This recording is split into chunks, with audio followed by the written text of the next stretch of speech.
Good morning, good afternoon, good evening to you. Let me just jump right in with this lecture. First off, I hope you all are doing well. And I'm going to cover one of the probably one of the most controversial periods in American history, the Vietnam War. The way that I'm going to do this is I'm going to take y'all through the events that led up to the American involvement in Southeast Asia, in the country of Vietnam, and get you to look at the consequences of this gradual buildup, what actually the different approaches of the various presidents, because it actually was over a period of five different presidents um, when this in terms of this conflict, and just try to help you all understand how the United States played a role. What exactly were the ideologies that facilitated the U.S. involvement, the responses at home, and then ultimately the consequences. Okay, so let's get started. So the origins of the Vietnam War uh, go back literally to roughly the 19th century. And um, the reason is that so Vietnam, the country of Vietnam, which and also its neighboring countries of Laos, Cambodia, Siam, all of these areas were first colonized by Europeans. There was um, involvement by the Dutch and then involvements by other European traders, but ultimately it was the French that took most of the control of what we call present-day Vietnam. Now, what's interesting to know is that Vietnam, prior to French arrival, had for hundreds of years been in various small conflicts with its neighbors, mostly its neighbor to the north, which is China. And the Vietnamese largely have, prior to the U.S. involvement, never really actually had periods of long-term or sustained peace. They have been a people that have been continually colonized or conquered or oppressed by some other outside group. And so that really forms the basis of, Vietnamese history as an experience. It's a people that have long understood war and conflict as a part of just being who they are. And this is actually quite important to understand because when you get involved in a war, um, as we can see currently with our current administration, you kind of have to understand the history of a people before you actually decide to go in, because just because you as the power that is invading or deciding to get involved may have certain understandings or awarenesses or goals or values, those not are not necessarily shared by the opposing side. And if you're not fully understanding of the motivations, of the histories of people, this can get you into some serious conflicts, some serious long-term conflicts. And that's one of the things that we're going to discuss in this lecture. But to understand that, it's important to note that the Vietnamese, especially under the French, this was an extremely exploitative relationship. The French were not there to enhance the country of Vietnam. They were not there to build it up. They were simply there to extract its resources and its wealth. And this created widespread resentment. Resentment that festered throughout much of the country in terms of the treatment, in terms of the oppression, and various leaders at the time tried to use that resentment to organize, to revolt. This is common during the 19th century and early 20th century with the continual resistance movements that were present throughout the entire country. But they don't really start to get organized really until the 1930s under a man by the name of Ho Chi Minh. So let me introduce you to who he is. So Vietnamese resistance is really born out of a process of fighting various groups. And Ho Chi Minh is going to emerge as one of those individuals who actually establishes and takes that history, that identity that's tied to fighting and resisting outsiders to a new maximal level. But prior to the French, there was the French colonization, there was the Japanese occupation. And so all of these aspects have, inspired a various style of resistance. And that's not in any sort of like formalized military, while there are military groups, but these are more along the lines of what is known as a guerrilla style, military action or style of warfare. Now, just so you know that guerrilla style warfares are not ones where you have like large mounted troops, going into, a battlefield and fighting each other. This is more along the lines of a style of warfare that is heavily dependent on um, ambushing, um, snipers. These are going to be individuals that are going to hide in various places and they're going to, spring upon the enemy. And so this style of warfare is extremely hard to, eradicate because anywhere you might be, if you're the individual trying to control the area as the French and the Japanese did, you can find yourself continually at odds with any individual. That any individual part of the resistance could be somebody who is going to attack you, whether that is, shooting you as your troops are coming down the street, or if that's going to be like laying bombs or ambushing you or snipering you, right? These were the constant tactics. And what ends up happening is that both the French and the Japanese experience basically what are known as types of guerrilla warfare where they just eventually become exhausted. That the losses that they are continually sustaining on both sides, both the Vietnamese and the French, as well as the Japanese, that it just became a point to where the Vietnamese, excuse me, the Japanese and the French just basically gave up. That they just weren't willing to try to maintain this assault because it was just too cumbersome. And when you have, guerrilla style warfare, you usually have to match the individual man for man. And in order to overcome them, you're going to need, usually a 5-to-1 ratio. So depending on how many troops one side is willing to commit, if you're not willing to commit 5 times the amount, you're not going to be able to, defeat these individuals. But the one thing about the Vietnamese in terms of their resistance, and one thing that was going to get the United States, they wouldn't recognize this until it was almost far too late in terms of the commitment of troops, that the Vietnamese were willing to take severe hits, severe losses.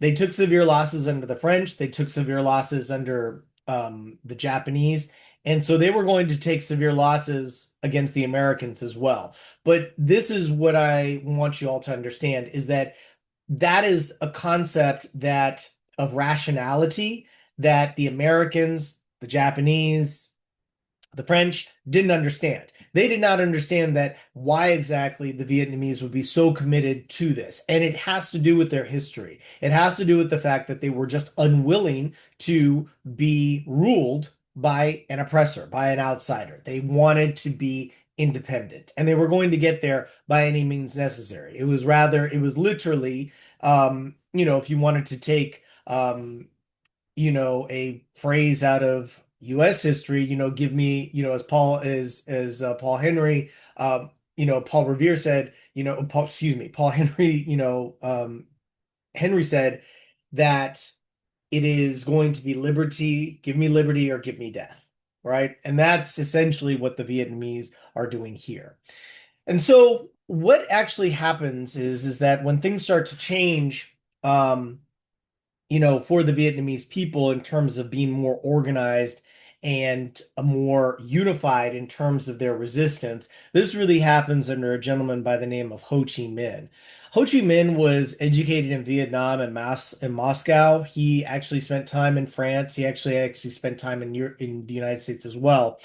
And, this is an individual who is heavily influenced by Marxist-Leninist theories, and an embracement of that ideology in terms of a system of organization, power, and ultimately a government. These revolutionary theories in terms of, oppressed and oppressor was what allowed him to inspire and lead what is known as the Viet Minh resistance.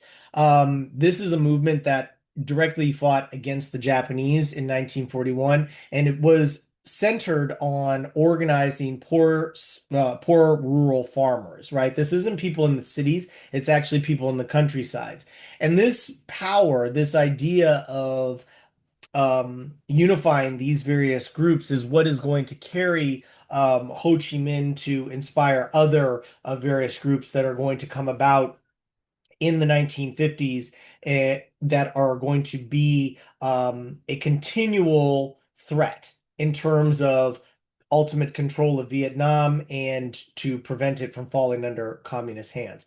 But to be sure, it is important to understand that Ho Chi Minh and his goal was to have a total control of their country, of Vietnam, under communist rule. That's it. There is no opening for, discussions on this. It's not going to be that, oh, we're just going to stay in the northern part where, his forces and this resistance movement begins. This is going to be total from the north to the southern part of Vietnam. That's the goal.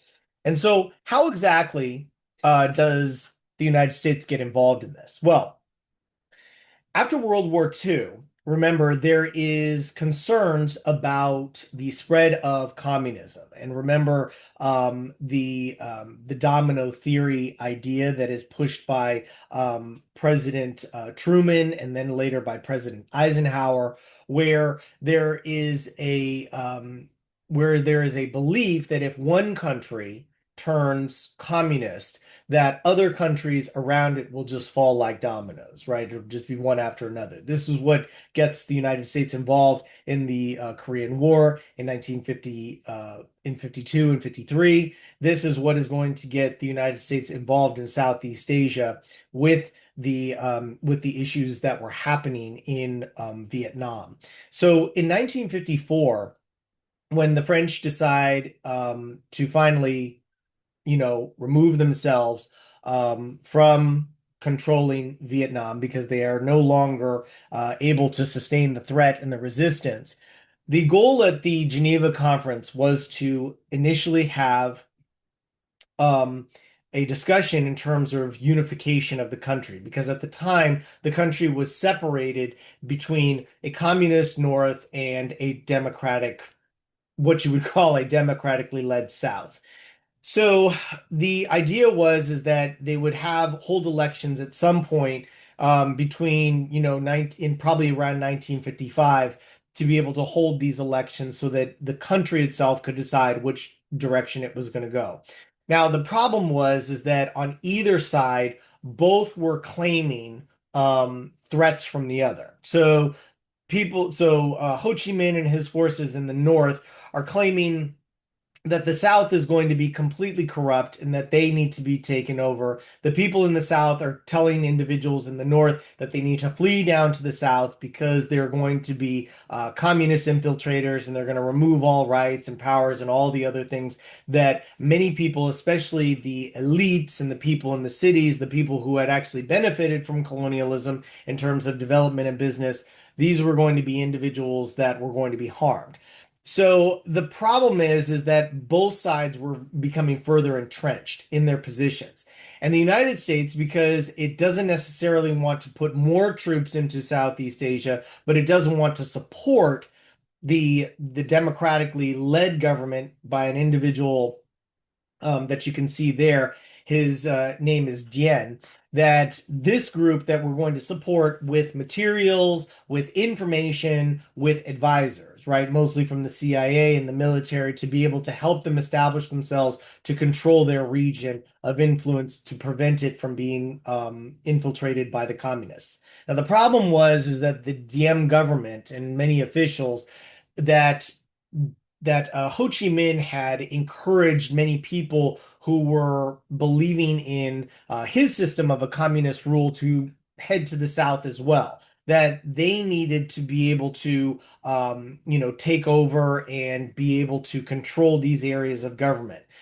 Now, the DM government unfortunately had many infiltrators that were people that supported the North, supported Marxist ideology, supported the spread of communism, and so they were never fully able to, control their region to the extent that it could have been ever stable. There is a constant instability that is happening in this area, and as early as 1956 Ho Chi Minh is openly saying that the South needs to be taken over, and this is what leads to the U.S. involvement and the eventual troop buildup in Vietnam. So when we think about the gradual buildup, when we think about the domino theory, we're starting here. It was begun in 1948, the concerns about Vietnam, but at the time, Truman was only committing in terms of being able to halt the spread of communism in terms of being able to offer, moderate support. No troops, maybe some advisors, maybe some ways in which they, can stave this off, but there really wasn't a troop commitment. Under President Eisenhower, he's actually sending far more advisors to Vietnam for, for President Diem to be able to try to prevent the buildup of communist forces that were happening outside of the major cities in the South, in the rural countryside. The group that is building up and basically winning over these individuals in the countryside, these rural farmers, is a group known as the National Liberation Front. That is their actual title. There is a colloquial title, somewhat of a derogatory title, that was given to them by the Americans and the United States State Department and the military, known as the Viet Cong. So you'll see that term as well thrown around. It's also in the media, but your actual term is the National Liberation Front. Now, to be clear, anybody could join the National Liberation Front. All they had to do was technically just be against President Diem. And this is what the problem is that there were many people in the South who were not for Diem. They thought that he was extremely corrupt. They thought that his organization of the South was, completely inappropriate, and he just was never able to fully govern. And so many people were against him, whether it was Buddhist monks or intellectuals or business people. And so there was this constant repression that was being placed on the people using local police and military, Southern Vietnamese military, to keep the people down. And so what this does is this builds up more support for the NLF, and these are people who are not necessarily communists. They're just anti-Diem, which actually ends up helping Ho Chi Minh, the NLF, and also the Northern Vietnamese Army, because this is precisely what they want, is they want the South to be able to fall so the Northern Vietnamese Army and the North can actually take over and they can be a unified country under communist rule. But the gradual buildup that's taking place, this is still at the point of just advisors, right? The United States is not committing troops, right, under Eisenhower, but this begins to change under President Kennedy. So Eisenhower is in office until 1960. When President Kennedy takes over in 1960, he sees the buildup. He sees what's happening. He's well aware, but he also decides to take a different approach. So when we think of, Kennedy, Kennedy was not somebody who was, he was presented with basically two approaches. One was that you can go in stronger, actually commit troops, actually commit people, boots on the ground, and actually begin to fight these forces directly. Or what you could do is you can basically just pull people out, right? Let's not even get involved in this. It looks like it's going to be an absolutely losing war. Well, according to a report that comes out of the Kennedy administration, along with the State Department, it's known as the December 1961 White Paper. And this is what the plan essentially becomes, is that instead of committing heavy amounts of troops and instead of pulling out, Kennedy, as is no surprise because this was his style of leadership, is that he chooses a middle way, right? We're not going to commit troops, but we will commit more military, technical, and economic aid. So the military aid is going to be more in terms of the personnel, right? People who can help build up the military in the South, the local, Vietnamese military, educate, train, right? Improve their defenses, right? We'll provide them aid, we'll provide them money, and this will be their ability to be able to crush, the National Liberation Front. It was a limited partnership, right?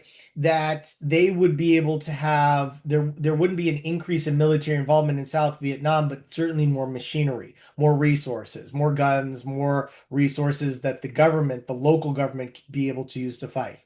Now, the problem with this is that Diem started to use these resources and these new materials basically for his own gain and for the people that, supported him. It was extremely corrupt.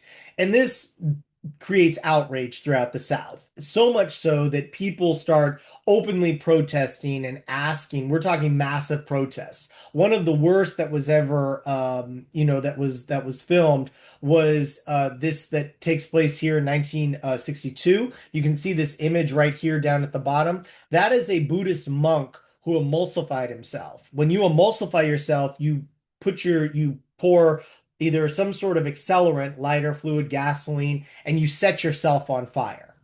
And he did this as a protest to what was going on with the DM government. This does make it out of the country. It is known in the United States, and it is quite provocative to the point, but it doesn't really cause anybody in the United States, especially the public, to really question the approach of the Kennedy administration in terms of Vietnam. What it does do with the Kennedy administration is that they receive outreach because they're severely concerned about the DM government and supporting it. They receive outreach from a couple of generals in the DM government who actually ask if it is okay that they can have a coup, that they can actually get rid of DM, they get rid of his brother, his whole family. And they get the okay, they get the green light from the United States. Now, there's some controversy as to whether or not the CIA was involved. I think it's safe to say that regardless of the degree of how much the CIA was involved, we certainly did, certainly sanctioned a hit on the current president as a removal because DM is removed along with his brother and his other supporters, and all these people are killed. Now, the irony of all of this is that at the time, it was looking that President Kennedy may have used this opportunity to be able to reduce the amount of advisors to just simply point out, look, they had a coup attempt. We don't know how to be able to help this group. This would be our ability to get out in 63. Problem is that 3 weeks later, after the assassination of President Diem, Kennedy is killed in Dallas. Okay. And so it's unclear as to what exactly was supposed to happen. There's lots of theories on this. Some people speculate that, Kennedy was killed because of whether or not he didn't get people back into Cuba, or, we didn't get the fishing boats and the casinos that the mob was owning. Like, there's lots of different theories out there in terms of all this. But the point is, for the purposes of this lecture, he was killed, and as a consequence of him being killed, now we have a new president who is going to be taking over in terms of what's happening in Vietnam. So, President Johnson takes over for President Kennedy. Now, President Johnson had a very different approach to to Vietnam. President Johnson, campaigned in 1964, to wins election basically in a landslide. And he campaigns on something known as the Great Society. Now, the Great Society was a push for programming to basically build up the United States. These were some of the programs that many of us have, come to know quite well, or the ones that have been either attacked or completely eradicated under our current president, such as Medicare, Medicaid, SNAP benefits, improving roads and schools, improving, the health and vitality of the nation, right? His goal was to be able to make society better for everybody. And he wanted to be able to focus all of this legislation in terms of supporting it financially. The country was actually doing quite well. There was an economic boom at the time. And so there was a lot of money that could be spent. But when he's approached with Vietnam, he has a couple of advisors. One is known as Robert McNamara. You can see him right here. And Robert McNamara, along with his other advisors, provide Johnson with, various approaches in terms of thinking that, what, it's possible for us to win in Vietnam without committing troops, without necessarily going, in terms of a strong option. And so one of the things that, allows this war to take a new turn is what happens with the Gulf of Tonkin. In 1964, there is a ship that the United States has, off of the coast of Vietnam, and it is attacked. Now, there's a little bit of speculation in terms of there was a second attack that happened. We do know of the first one, not too sure about the second one. Both Robert McNamara and a major Vietnamese general at the time they did a documentary in 1997, I believe, where they both denied that the second actually happened. Well, that's kind of important because if the second one didn't happen, this is the reason why the Gulf of Tonkin resolution happened. So the Gulf of Tonkin resolution basically gave extreme broad powers to President Johnson to be able to fight this war, fight the conflict in Vietnam. Now, at the time, remember, there really hadn't been any troops, right? There hadn't been any boots on the ground. But one of the first pieces of advice that Johnson is given by both Robert McNamara and his generals is that in order to stop the incursion of the communists in the South, as well as their buildup in the North, you need to hit military targets, you need to hit infrastructure, you need to hit various bridges and railroads that are allowing the supply chain of weapons and resources to be able to control the war effort. So the operation is known as Rolling Thunder, and this is basically it's the first step to place troops on the coast. They only fire if they were fired upon, but there would be literally hundreds of B-52s that would be flying. You can see this image right here that would basically be carpet bombing the forests and basically carpet bombing areas where there were major railroad depots, where there was major infrastructure. But all of these bombing targets, especially if they were located in cities like in the northern cities of Hanoi and Haiphong, they had to be approved by President Johnson. He wanted to basically take what was known as option C, where he didn't want to commit to just random bombings and to bombing, major civilian targets. He wanted to be able to know what they were targeting, what they were hitting, and why. And the problem with this is that this approach, while it was focused on this idea of targeting and bombing, they sort of missed the mark in terms of understanding the Vietnamese people and their determination to win. So I'm going to show you. I'm going to show you if I can click on something there. Can I move this down? There we go. Let me show you a clip. Okay, so this is a clip, and I've actually put it on. The on Canvas, so you can watch the full thing if you want. But this was a film that was done by HBO in 2002, and it's called The Path to War. So I just want you to hear like this scene where they are deciding which to bomb. The North Vietnamese barracks at Dong Hoi, just over the border in North Vietnam. About 6,000 troops based there. An isolated facility with minimal civilian support. What are expected casualties? 3,600 troops, roughly 40 civilians. I had to come up with these numbers.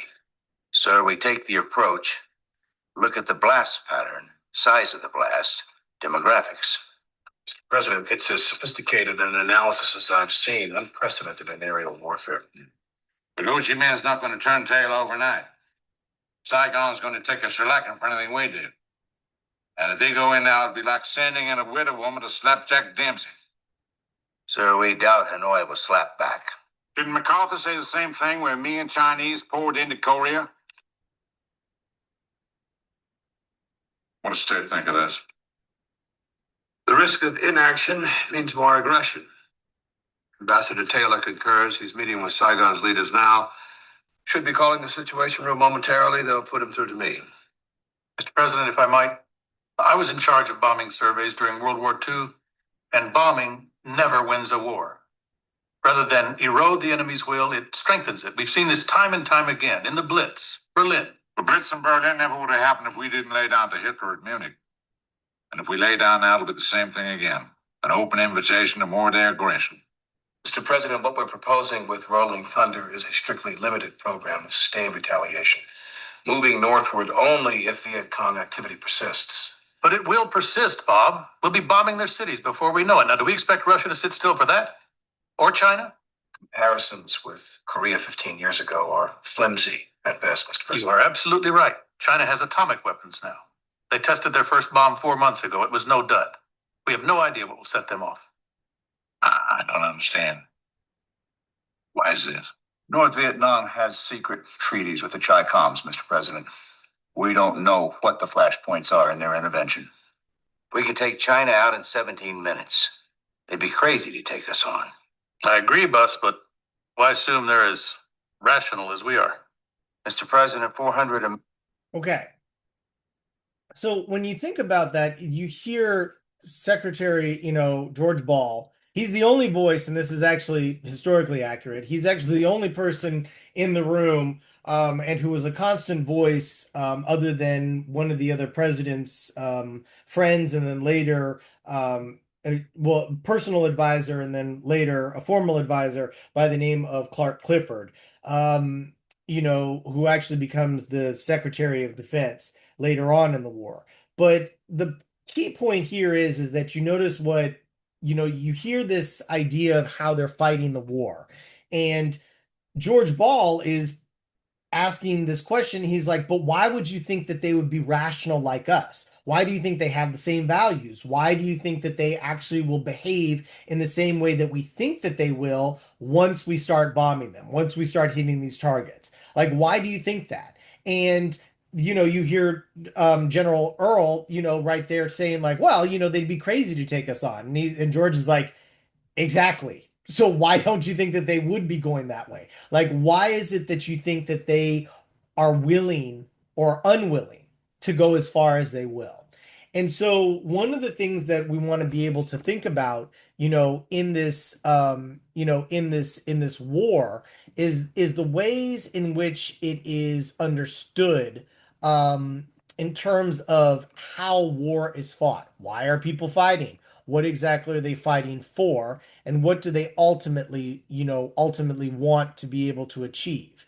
And so what's interesting about that is that, you should be able to, consider, these major issues. And so, let me show you this scene here, where there is another conversation about this situation.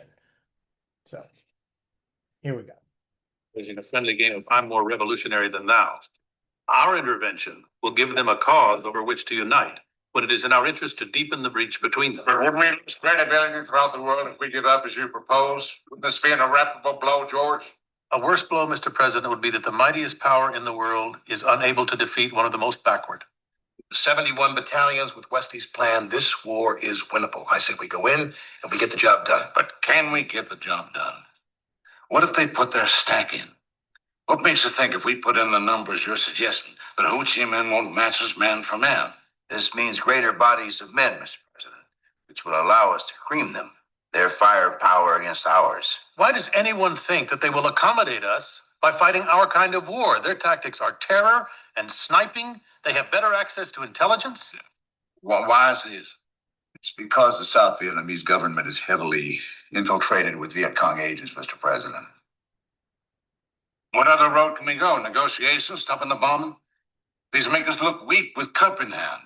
Better to lose now than after committing 200,000 men. I disagree. We have to make a stand here, and if we fail, it can be chalked up to any number of things. Corruption among Saigon's leaders, for instance. Then we can get out. But this government will have stood up to the communists. But we won't get out, Bob. We will double our bets and get massacred in the rice paddies. So what's your advice for us? Cut and run? Mr. President, no great captain in history ever hesitated to make a tactical withdrawal when conditions were unfavorable to him. Does anyone else here agree with what George is saying?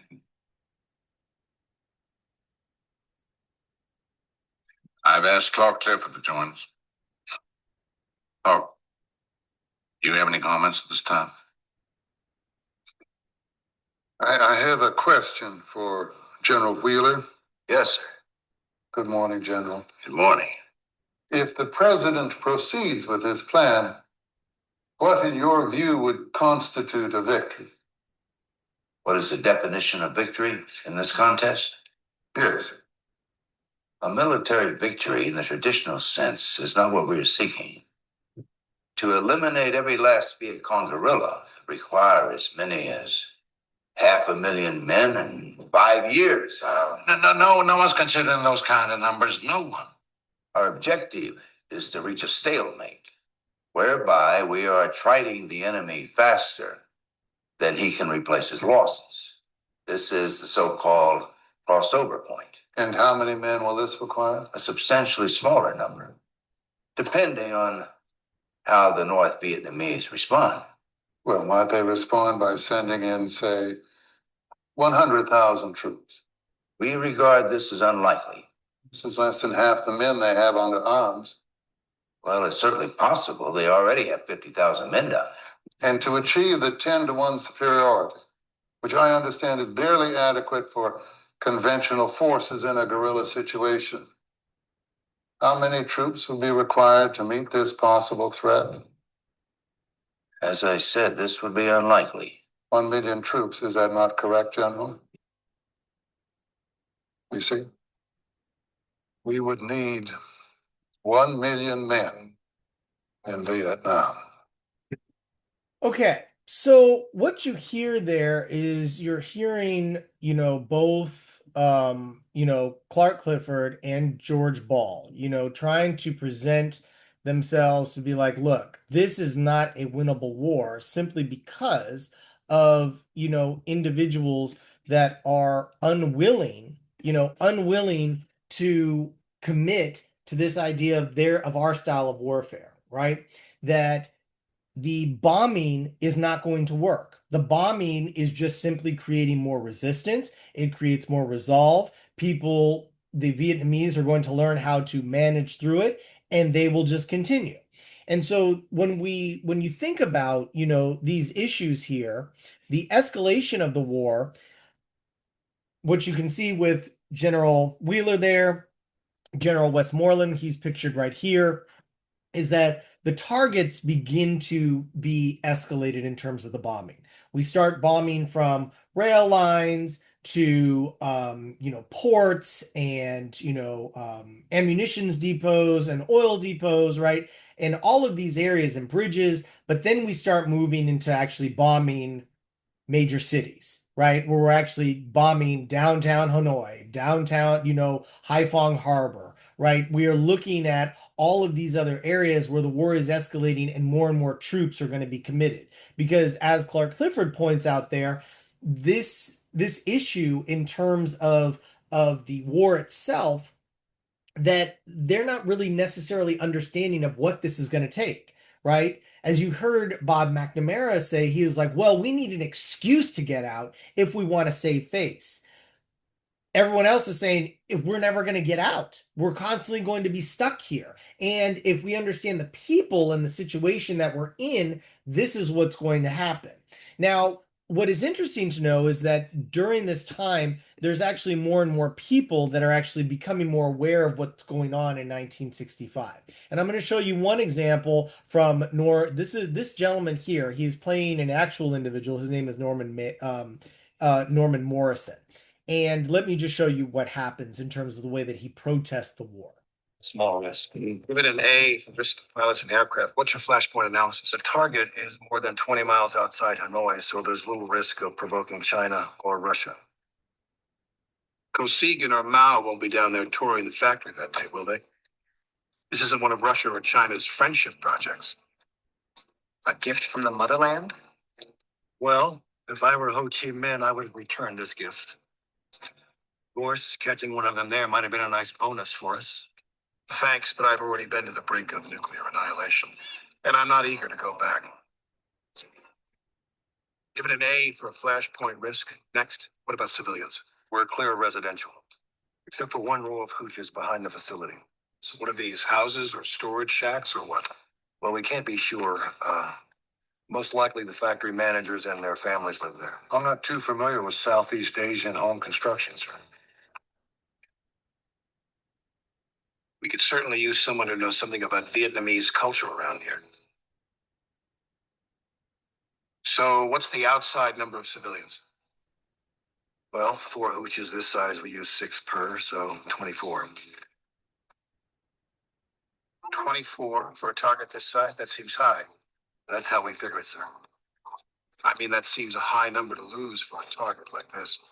Give it a D for civilian casualties. Let's see what we've got. C-A-A-D. Let's give it a solid C plus. Pressman. Jesus, there's a guy on the wall at the river entrance.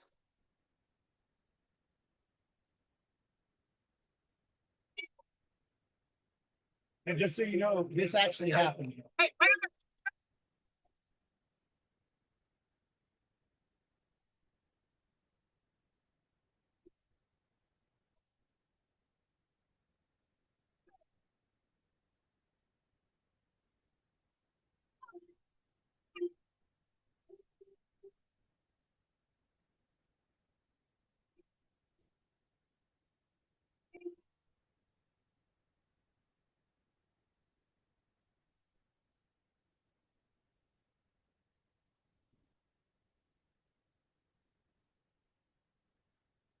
Okay. So it's already beginning that the situation is starting to get to the point um, where the war itself, in terms of the escalation, that the public is starting to already take note, right? People are already questioning, there are protests, there is resistance, but it's going to start to escalate, as soon as we get into the later 60s, 66, 67, and 68. So I'm going to show you another part of this film so you can see this as well. Just listen to how they describe the Vietnamese.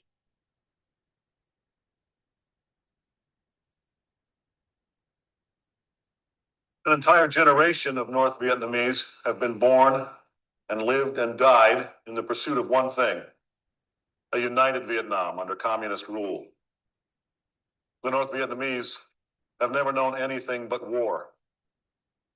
At CIA, we've just completed a study of their staggering recuperative abilities. Bridges. This one was knocked out in a morning raid. 2 hours later, some bamboo planks across a bunch of wooden canal boats, and there's foot traffic again. By 3 p.m., it's a pontoon bridge, strong enough for a fully loaded truck. A bomb knocks out a rail line. They call up the bicycle brigades. 500 men and women, some as old as 70 or 75, put the cargo on their bikes. Each one balances up to a 600-pound load across the frame They wheel it across a jerry-rigged bridge to another train waiting to move it on south. Filling a bomb crater to make a road passable again. That's as routine to a school kid there as getting a malt down at the corner shop here. It's a first date. Okay. So, did you hear how they just described what exactly is happening when it comes to the response of the Vietnamese when something is bombed? Okay. So you're thinking that, okay, if something was bombed here in the United States, a bridge, a road, something like that, it's just going to be left. We're not going to be able to rebuild it at all, because how on earth would we be able to sustain something like that? And this is what is so fascinating, is that the chaos that they think that they are rendering on that they're rendering on Vietnam is actually not working. That they bomb a rail line, and then people on their bicycles take whatever is on the train and wheel it past the broken rail line to another train that's waiting to be loaded back on again. And there are some of them as old as 75 years old. I mean, think about that. Think about, they bomb a bridge. In 2 hours, there's foot traffic. By 3 p.m., it's strong enough to hold a truck. And they just repaired the bridge. They can repair a bridge in less than 12 hours. Think about that. The staggering recuperative abilities. And this is precisely what George Ball was critiquing. He's like, this is the reason why it's not going to work. This is the reason why we're going to have more of a problem. And what's quite interesting about this is that the escalation, the desire to commit more troops, like, well, we can actually win this war. You can't win. It doesn't matter. It doesn't matter what you do. They're never going to stop. You can bomb as many bridges or as many rail lines as you want. The people are just going to get up and they're just going to move it again and they're going to rebuild it again. And there we go. And so this is what George Ball and other people were pointing out. This is how you get caught up. You continually think that if I do something this and I keep doing more and I keep doing more, all it does is create more resistance. All it does is create more and more of a problem.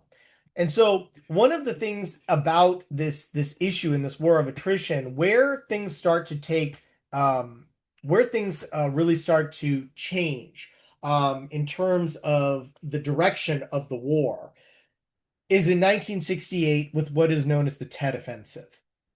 The holiday of Tet is the Vietnamese Lunar New Year, and it is traditionally a series of celebrations where, just like when we have our New Year's, you get days off and you celebrate with family and you have dinners and all of these fun celebrations and to bring in the new year, right?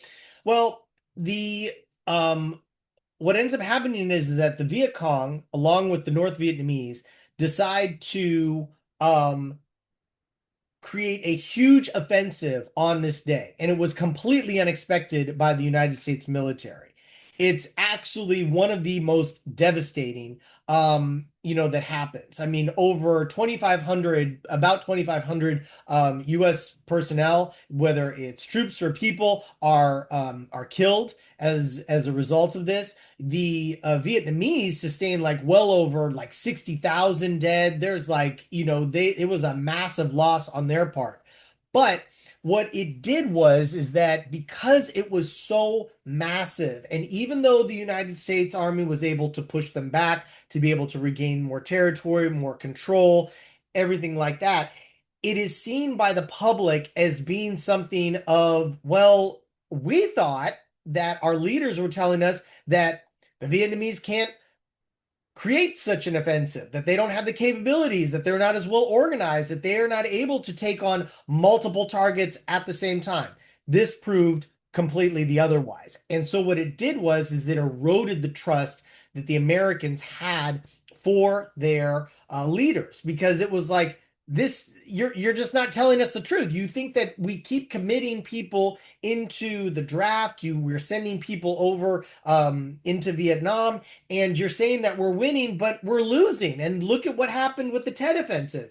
And this is one of the, huge crises. Like if you see this image right here, this was actually shown on television, where it is a suspected Viet Cong individual military or leader is shot in the head by a South Vietnamese official, right? And this was on television. So this is 1968. People see this, right? And when you see shocking images like this, just like when we're thinking about the civil rights movement, this is what moves people to be like, what is going on here?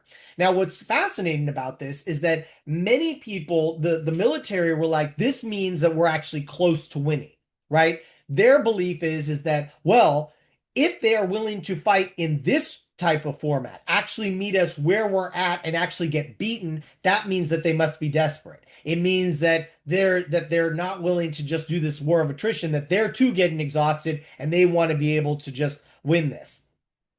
That's an interesting theory, but unfortunately it was not going to be tested because there just wasn't a willingness on Johnson to commit more troops. And let me show you why. Oh, Fran. Get me an answer. So watch the analysis. Tennessee's troops were going to seize the initiative. It will just be more of the same. The enemy's taken 200,000 killed, and he'll take 200,000 more. We've lost a tenth that many, and Americans are rioting in the street. They should be cheering. The Viet Cong lost. We were victorious. That's true, Walt, but remember, they only committed 175,000 men to this offensive, holding enough back to strike again. That's right, damn it, and it could happen at any time. I say put the men in. There are no more trained men. We would ship raw troops and train them in the rear. What rear? There is no rear in Vietnam anymore. I would hope we've at least learned that from this victory. So what he's pointing out there is that they're saying that, oh, we have areas in Vietnam that we control and we can train people here. There is nothing. They attacked the entire country. The entire area was attacked by the Viet Cong. And so what they're like, we don't have anybody. What are you talking about? You want us to commit? And at the moment, there was already over 500,000 troops stationed in Vietnam. So if you think about that, like this idea that, hey, we're close, we can do this, let's just see what's happened. So listen to what the generals are saying, and then listen to how their argument starts to fall apart. With 206,000 more men, we can go into Laos, Cambodia, North Vietnam, and cut off the supply route once and for all. We have never been given that authority. Excuse me, General. Dean, you said the enemy committed 175,000 men to the offensive. That's right, Clark. And General Westmoreland says that they suffered 45,000 killed with a 1 to 3.5 killed to wounded ratio. It's right here in my report. We beat the pants off them. Then how in hell do we justify to the public sending hundreds of thousands more men? We tell them this, that we're within inches of victory. Inches. 45,000 killed, yes, General? Yes, sir. And 3.5 times that number are out of action. It's in the report, Clark. If there's 45,000 dead and 3.5 times that number, 160,000.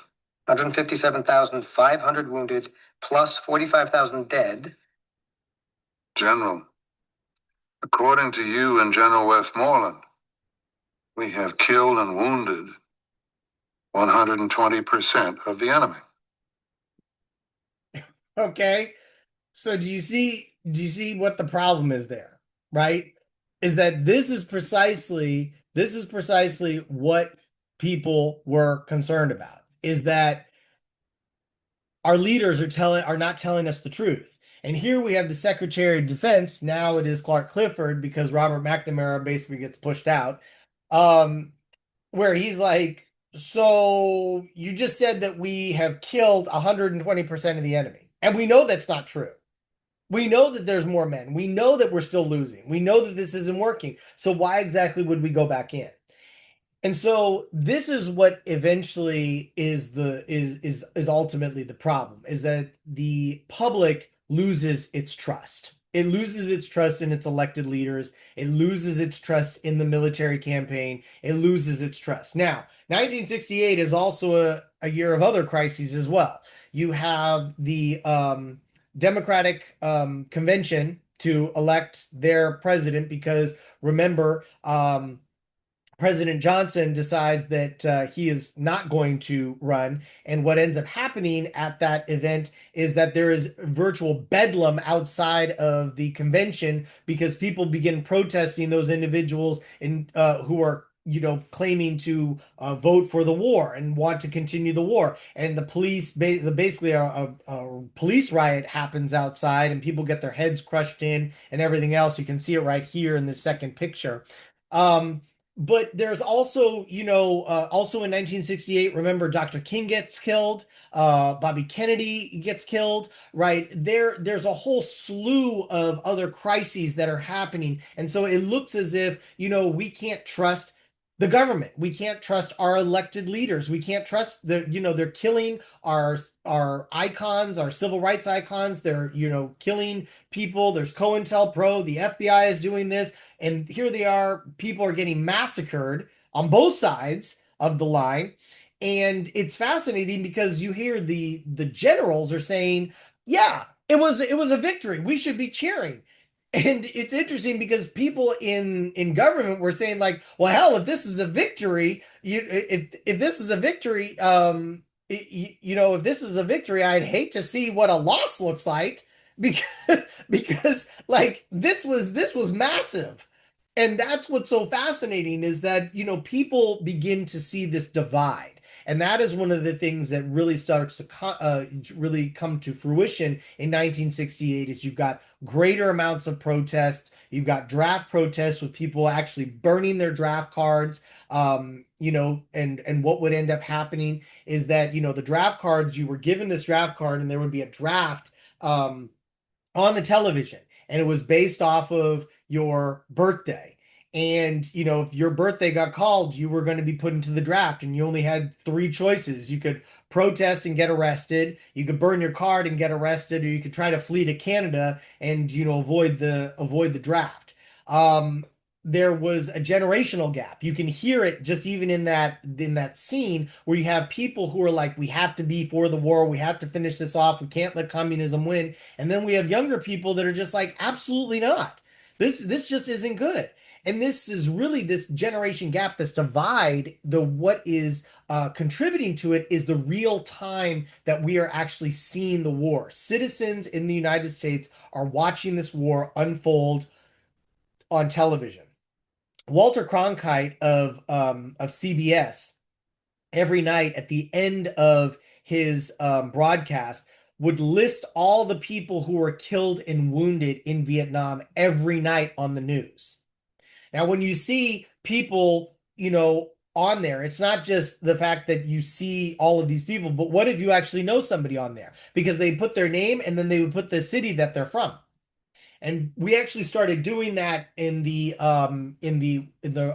Afghanistan war, the Iraq and Afghanistan war, and until the president, President Bush, threatened PBS to take that down. But it's a very powerful tool, the media.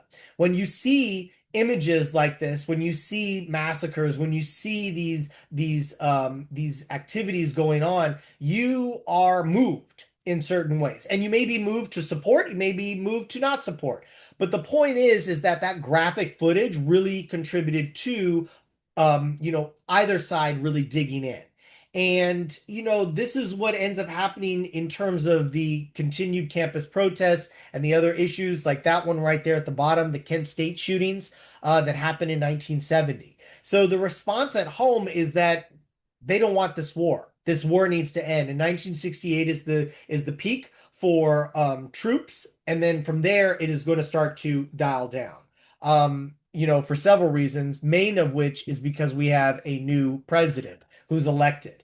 In 1970, the president is from 1969 to 1973. The president is now going to be Richard Nixon. And Richard Nixon is a Republican. He's not a Democrat. While the Democrats keep both the House and the Senate, President Nixon takes a very different approach to Vietnam in his address to the nation in 1969. You can actually watch it here. But he essentially sets up two things that he wants to achieve. The first is Vietnamization. This is a theory that and an approach to basically that had been started back in the 50s with Eisenhower. Give them resources, give them support, give them the ability to fight on their own, fight their own war. That's how we're going to get out. We're going to draw down the amount of troops. We're going to allow them the ability to be able to support and defend themselves. If that sounds familiar to what we did in Afghanistan and Iraq, it is. It's the same process. That these ideas of, if we support them and are able to help them defend themselves, then they will become an ally. They'll be able to support, and we don't need to put our own troops in the ground. The other one is that, Nixon understood that because this war had been fought for over 20 years, that there was time to get out. And that we could prepare for this and we can find a way out, but we want to leave with honor, right? Leave with a degree of withdrawal from US troops, in terms of that happening. And so while this is what he claimed to be doing, Nixon actually decides to start carpet bombing and go even further in terms of bombing Laos and Cambodia and extends out the war. When this is found out, people are outraged, absolutely outraged as to what's happening. And this was like some of the largest protests to be happening, in 1970, 71, and 72, that people were just like, this is ridiculous. Like, we're expanding the war. You just said that we're trying to get out. And so that further, urged Nixon to withdraw the troops down. And eventually what happens is that the Paris Peace Accords happen in 1973, citing that the United States was no longer going to be involved, that the South Vietnamese can be able to, take on their own affairs. But then what ends up happening is that they're unable to do that. And in 1975, Saigon falls. And this is one of the ultimate, really destructive aspects of this, is that there's a lot of parallels to what happened with our leaving in Afghanistan to what happened in Vietnam, right? When you saw those images of people like trying to grab onto the plane and trying to get out of, Afghanistan at the time, same thing was happening in South Vietnam. Our presence there, there was a fear among many people in South Vietnam that once the Viet Cong get there, they're just going to massacre everybody because of your association with the Americans. Maybe you were an individual who was supporting them. Maybe you were somebody who was working with them. You're going to be gone, right? And so this was one of the things that caused a massive influx of people from Vietnam, Laos, and Cambodia in the mid 1970s to late 1970s to the United States. So if you've ever wondered, like if you've ever met somebody who has like Vietnamese or Cambodian, Laotian ancestry, most likely their family probably came over here in the mid to late 1970s, and they settled in areas along California. They settled in the Mississippi Delta. They settled on the New York and the Eastern Seaboard, as well as in the Midwest, all over the United States. Okay, so that's the story of the Vietnam War. The consequences of it are quite numerous. One of the clearest is that there was a political and social division, that it really became clear that the country itself could no longer tolerate this belief in its leaders, that that you once, before Vietnam, there was a belief that you could trust your government, that government was going to do something good for you, that they were going to create better opportunities, and that they were going to help you out. Now it was that we couldn't trust them. And that it's only going to grow worse in the 1970s, especially when we see in the next lecture, what happens with, President Nixon. And so, this is one of those first things, is that there was conflicts and there wasn't a belief in the system. People really started to outwardly question that system. The second is that there were serious legislative changes. The most notable is the War Powers Act of 1973, which was intended to limit the powers of the president in terms of going to war. That, the president couldn't just go to war without Congress's authority, that the president couldn't just, decide to carpet bomb, Laos and Cambodia without the Congress knowing these things. And this is one of the things that's currently controversial right now with what's happening in Iran, is that, the president makes this argument. President Trump says that this isn't a war. It's just a journey. We're just, we're there involved. It's not an actual war. No, this is a war. Right. And so, but the Congress hasn't exerted its authority to actually pull that back by limiting the amount of money that can go into that funding. He just asked for another $1.5 billion for the military budget. Right. This where the Congress should be stepping in and saying, no, we're not going to do this. Other changes that were made was the 26th Amendment, which gave people the right to vote at 18. There was a constant refrain in the late 1960s and early 1970s that, so I'm old enough to go to Vietnam and die, but I'm not old enough to vote, right? Doesn't make much sense. And so that was changed in the early 1970s as well. Severe military reform. We got rid of the draft and went to an all-volunteer force. What is really going to be a key for the 1970s is the change in the policies of, being involved in foreign wars, as well as the economic impact, especially the inflation that's going to run rapid during the 1970s. And it's really going to cause a major change in our economy and how we produce as a nation. Okay, so if you have any questions or comments, please feel free to text me or call me. I look forward to them.